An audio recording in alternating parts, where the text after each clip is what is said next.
What? Welcome to the hub. Hey, family.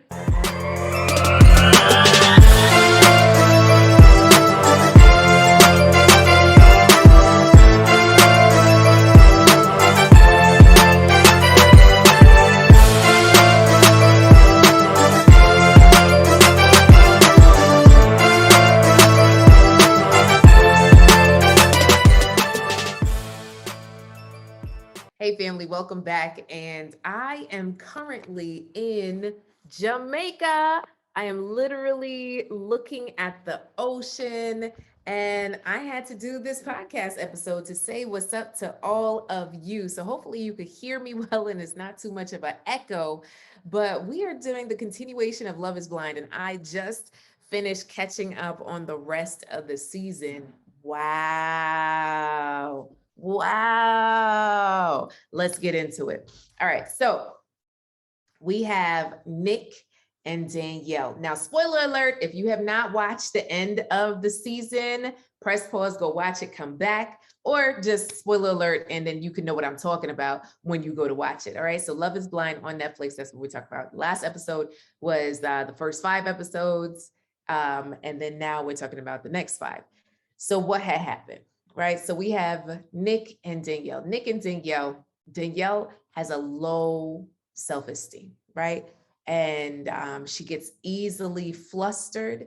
And then Nick, is walking on eggshells while trying to talk to her, right? So she has a fear of Nick leaving her. And then Nick is like, hey, I'm here for you. These two need therapy. Period. Okay. So they decided to get married, but this is not all going to evaporate because as soon as he says something, she shuts down and vice versa. Also, she still has friends that find it okay to dance on the furniture. Listen, you ain't dancing on my furniture, right? So, so there is also going to have to be a conversation about boundaries with friends and people around. Like, yeah, we can have a good time, but don't break my furniture. Like, we're grown-ups, okay? So they're definitely going to need ongoing therapy. Actually, I think that everyone needs ongoing therapy and support in their relationship, marriage, etc., right? But I really want you to know that yeah, they can make it. And let's see, right? I'm pretty sure that social media will start to open up about if these people are really still together after this show, because I think they taped it maybe 2 years ago. So we could actually get up to date intel maybe in the upcoming weeks and months, right? When the reunion happens, they're going to do a reunion. Ooh, oh man, this is good. So Nick and Danielle, congratulations to you.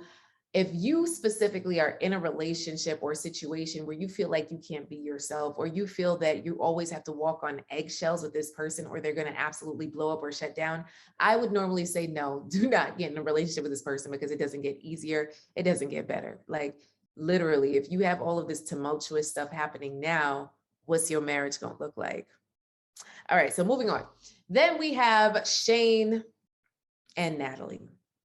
Two opposite ends. Asian American, very conservative; white American, very rowdy, right? So these two got together. She liked him because he was everything she wasn't. So to me, she fantasized about something that she is not, period.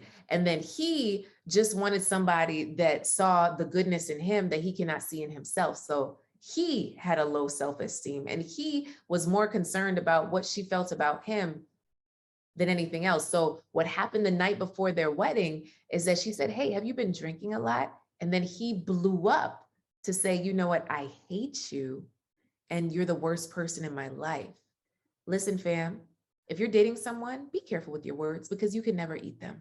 You can never take away that hurt. Someone may forgive you, but they will never forget how you made them feel, right? So you have to be very careful of these blowups and these things that you say to the person that you say you want to be with. Period. I don't care if it's your ex or anything. You really shouldn't talk to people like that. You made your choice. You made your decision of who you wanted to be with. So I invite you to always be strong in your decision making when it comes to relationships. And if you find that you hate the person that you are around the person that you're dating, this isn't the person for you, right? This isn't it.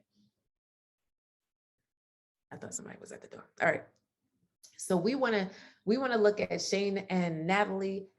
Shane said yes. And I think that was just because he was in front of people and she chose him more than anything, right? Really, I think that's why he said yes, knowing that he was an a-hole the night before, trying to save face. And then Natalie said no. She said no, because the dude went off on her the night before their wedding. You don't do that. Honey, this is self-sabotage at its finest. This is self-destruction, blow it up at its finest, okay? At the end of the day, all of these couples could have made it work, but when you do stuff like that, saying I hate you and you're the worst thing that happened to me, no, baby. Natalie, good job, sweetheart. You avoided a bomb. Now, will Shane and Shayna get together? They probably will, right? They both look like the same type of person, right? Good luck with that. Anyway, so moving on. Who else do we have? Deeps, Deep T and Abhishek, right? So two Indian rooted people who didn't accept their roots before, right? They were dating people outside of their race, white people only, right? So it's different if you're like, oh, I date everybody, but literally their preference was a white person, even though they were of Indian heritage. So to me, that says, hey, I'm not okay with myself, right? If I only find a preference in this one race of person, right? And that race is not mine, right? Okay, so they decided to walk down the aisle, have a traditional Indian wedding, but over and over again, Sheikh couldn't find himself attracted to Deepti. He said she reminded him of his auntie. You don't want to look at your spouse and say, ooh, auntie vibes. No. And I talk to my clients about this all the time. Like, it's nice to have somebody nice, somebody consistent, somebody that'll have your back. But then if there's no attraction, that's going to be really rough, period. Now, yes, you could still teach someone how to please you. Yes, arranged marriages can work, but that's a hump you're going to have to get over. And it's a rough hump if he literally was not attracted to this woman. So I would not be surprised if he ended up with someone blonde hair and blue dye, right? And there's nothing wrong with that, but literally it was going against the grain of what he's attracted to marry Deepti. Now, what I say, shout out to Deepti. She said, look, boo, I'm worth more than that. So because you can't figure yourself out, guess what? I figured it out for us. I'm not going to force something that obviously you don't want. I deserve someone who wants me for me as is. This girl is doing well in her career, family oriented, gorgeous. Okay, so bye-bye, Abhishek. High five, Deepti, high five. Yes. Okay. Sal and Mal, Sal y Mal, Salvador y Mallory. Mallory's family was not on board. So for Hispanic culture, that's really tough, right? Because their families are really important. And the fact that that Mallory's mother couldn't give a blessing, I don't think Sal could really get past that, right? And on top of that, he knew she really liked Jared better. So all of that, plus something about an ex-girlfriend or something coming into the mix, really upset that he was marrying Mallory. All of that all together, I think it kind of messed things up. And with all of that, he had to say goodbye. So Sal said goodbye to Mallory. She was going to choose it anyway. And I think in a lot of these situations, depending on who went first, the other person would have went with it. But when you say no, you cut out all opportunity for the other person to speak up. So Salvador and Mallory, I think you did the right thing, right? So even though you connected on culture and you had this beautiful time together, Mallory really wasn't attracted to Salvador. And she's been working on it, but it really wasn't there. Once again, attraction comes into play. So is love really blind? Ooh. Dun, dun, dun. Especially when you've been dating the same type of dude. Because Mallory said pretty much she dated men like Jared, which is Black men, right? So Salvador is of her culture, Mexican. So once again, here we go. What's going on there? Anyway, moving on to the next couple, we have Ayana and Jared. Oh, they were cute. So this is the token Black couple of the show. Super cute. Have many issues. I think that Jared might have a little bit of a rough time to acclimate to this new non-single life. And I think Ayana is really ready to have a married life. So I think there might be a little bit of a rub there, depending on the friends. And that's why it's so important to be in the right community, which is why I even started the Real Love Network, right? To be in a community that celebrates love and wants you to grow in love, right? From single to soulmate and beyond. And it's important to surround yourself with now married couples as well, right? So, yes, you can have single friends, but I'm gonna need you to get some married friends that do what married people do that won't get you in trouble. You go out with your single friends on Saturday night when you're married, and what's going on, right? Are they drinking into a stupor? Are they getting you into trouble? You have to look at what that lifestyle is, and you have to say no more.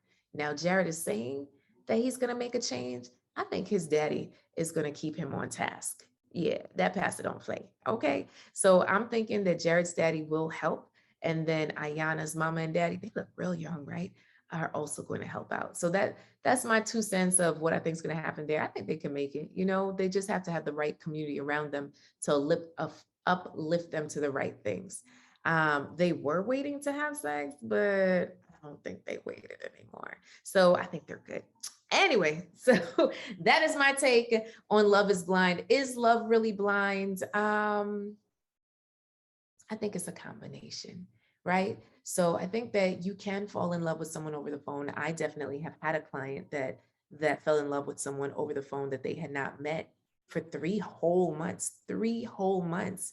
And then finally I had to let them know, like, listen, this is a catfish situation. Now, mind you, they came to me after they were connected to this man for 3 whole months, and then they got back on the apps and saw his picture with another name, right? So we have to be very cautious of falling into this stupor or this magical place of just listening to a nice voice on the phone and getting into person to get to know the person in person, because that might be a totally different creature. You could talk up a good game, but I want to see you play it out in action. How do you treat your family, the waiter? How do you interact with alcohol? How do you interact with people? How do you interact at work? When we go on an excursion like this to Jamaica, how do you talk to the neighbor beside you, right? You can only see that when you see them. Now, I am for the fact that you should connect emotionally before you connect physically. So I think they're onto something with the Love is Blind. I still would say it's a great concept to get to know someone first before sleeping with them, because we have a real sex driven society where many people are trying to have sex just like that. And then they wake up the next morning and say, ooh, who is this person? Exactly. Get to know the person first before you make that decision. All right, y'all. Have you taken the Wanted Woman assessment? If you haven't, make sure you do. It's a free assessment for the number one. It's a number one assessment for busy professional women, and you will be able to grab and understand your love avatar. What is the number one thing that's really a strength in your love life? And what is an area to work on? And if anything, book a call with me after so we could review it. All right, family, this is Coach Cass. I'll see you later. Bye. Make sure to leave 5 stars.